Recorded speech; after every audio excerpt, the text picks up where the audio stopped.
Well, it's week 6 of the LCS. I'm joined right now by Prolly from 100T with coverage brought to you by Alienware.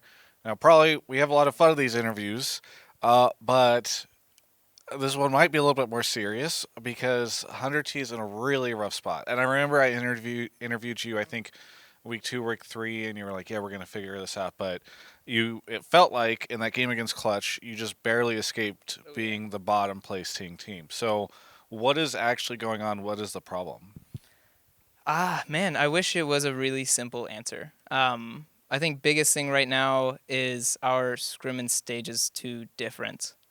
Where it's not even like we're playing like scared or something like that, but we're like, I guess, like anxious. So a lot of like really standard situations we don't play out the way we've practiced, or like we'll forget fundamentals of the game because like something like a bush looks at us weird. So I think a lot of times the game gets really screwy because we're responding really incorrectly to things. So that's why it's like not easy to put my finger on it, because it's not cool when when our top is behind we lose, or if our mid's behind we lose, or it's like sometimes like each thing is a different scenario, and we'll still like get a loss off of that or not be able to recover the game. So we kind of, I guess, took a step back and stopped looking so individualistic, or look at such individualistic goals for the players, and kind of made it more of like, okay, so we're going to approach this way. So especially this week, one of the things was, um, I guess, like not playing from behind, but making it really hard for the enemy team to win. So usually in scrims, like players are more loose, and when the game is lost, they usually make sure the game is lost. So the game will like snowball out of control because no one's like trying to play macro properly or trade properly. So this was something that we did this week because I mean, we're in last place, so we can't really waste practice regardless of how well the early or mid game goes. We need to like take every game like it's a stage game.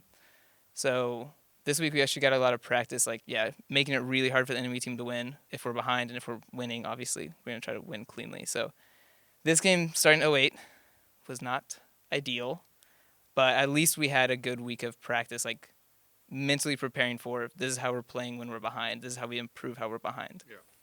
Now, in that situation, specifically in the Clutch game, it didn't feel like you needed to do too many things to make it so that Clutch couldn't lose because they seemed hell bent on losing in the second half of that. What was your take on that specific game and sort of having to watch it backstage and all that kind of stuff? Because the the reviews that I've been seeing from that game on social media and elsewhere are not necessarily too good. Oh, I haven't seen them, Yeah. but I'm excited to go home and read them all. One of the top ones was this is what happens when a stoppable force meets a movable object. Oh, Oh. which one are we? I don't know. Are we the movable object? Yeah, possibly. Yeah. Okay. Uh, so, what? Sorry, what was your That question that again? game, that game. Oh, what about that game? Yeah, specifically, what was the experience like, and what were you seeing in that game from a coaching perspective with regards to your team, and where do you think some of the issues are?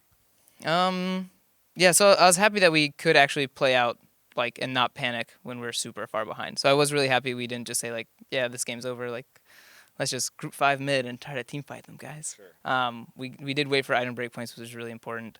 Um, but I don't know. I would say the problem this game felt like our usual problems, where um, even this game we knew, like, I mean, Karma Riven matchup is very unique. Think we've probably not played it in a long time. But we did know the basis of how they needed to play their composition and how we needed to play ours. And having that like early dive top happen because we were like trading top lane, or because we were like trying to like overforce a gank and stuff like that. Like those are things we knew we shouldn't be doing before the game started. So having that was kind of frustrating to see again, just because it's kind of like, we know what's going to happen if we make these mistakes, and then they do happen. So it's kind of about cleaning up our own play too. We say we're going to play it this way, and then we actually go and do it. Because right now we're kind of like, okay, we want to play this way, and then it changes at some point in the game.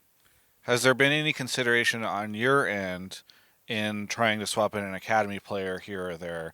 There's a video that went out, I think, on the 100T YouTube channel that was like, are the academy players ready for LCS? And I was like, is Prolly asking himself this question right now? Because that's the title of this video. So I'm just kind of curious if there's been any consideration of that. I mean, we saw Panda come in for Rush today, for instance. So No, we read the YouTube comments for that video, and then that's how we decided if we should use a player or not. okay, great. The answers were like yes, no. Some were like So it was a poll. Yeah, it was a secret poll. Yeah, I got you. And that's how Yeah. my coaching style works. No, we are planning to use academy players in scrims this last week, because it kind of was a bit of like, obviously LCS has been underperforming significantly, and then the academy players have been playing really well. So it wasn't like, wow, this is like completely destroyed. We need to swap rosters. This is like, well, if someone's performing better, we should look at that person. So that's really where the start of it was, and that's what we've been doing for this last week to kind of see what problems it fixes or like how this team changes with a player, because like I mentioned, there are a lot of problems right now. So it's not going to be like one player is going to be able to fix that, but so it's mostly about minimizing kind of the issues in game so we can like focus on less things. So you could swap players. You could also swap coaches. Because if the yeah. academy team is doing really well, Yeah, and the Kelsey's LCS, awesome. Yeah, Kelsey's awesome, but she's really nice. and will not try to steal her job. Yeah, I don't know why. She should try. Yeah. She could probably succeed at this point. Anyway, Yeah. so is there a world where next week we potentially see an academy player pop in? Yeah, absolutely. I mean, I think this week is a potential too.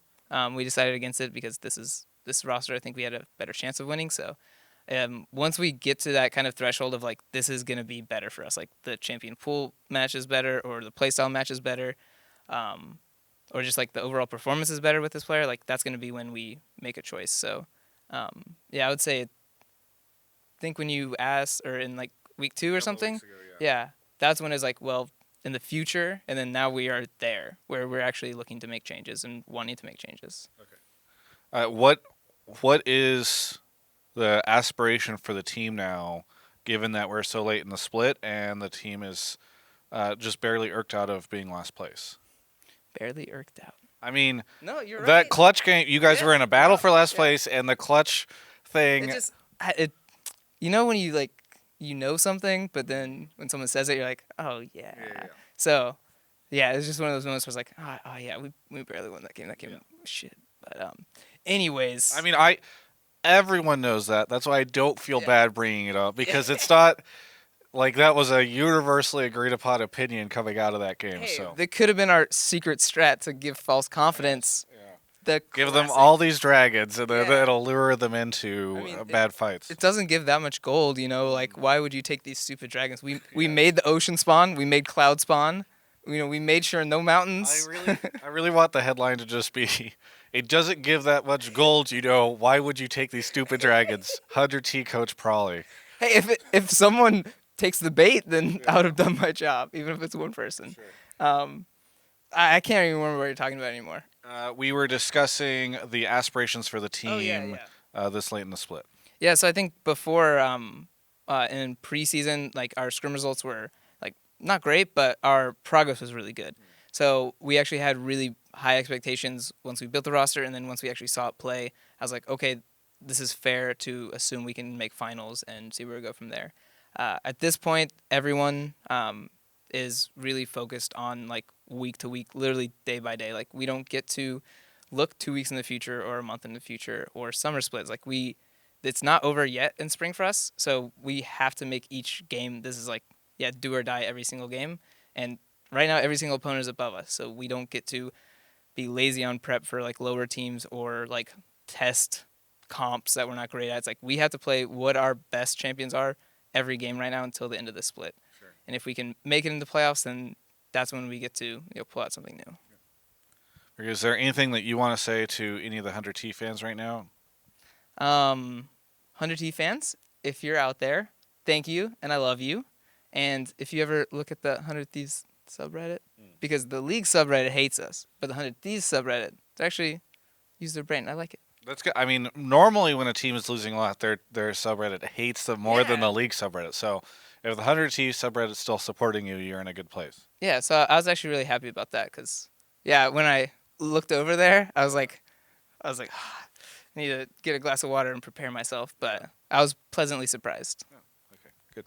Well, hey, thank you so much, Prolly, for the interview. For everyone else, you can check out the rest of my coverage of all things esports right here on my YouTube channel. Have you heard about the new Area 51M by Alienware? It is so cool. The commercials on the LCS, they're non-ad blockable, by the way, so I know you've seen them. They're for this new machine, the Area 51M. Just got announced at CES about a month ago. It's an upgradable notebook, and I'm not just talking about like the hard drive or the memory. You can upgrade the processor in it. You can upgrade the graphics card. Alienware really outdid themselves on this one, and it's why I think best in class them and best in class me here as an interviewer. That's how it all works. At least that's what I tell myself whenever it's late at night and dark. You can check out Dell.com/Travis. Link in the description, and they help me out. You can help me out. That's how the world works,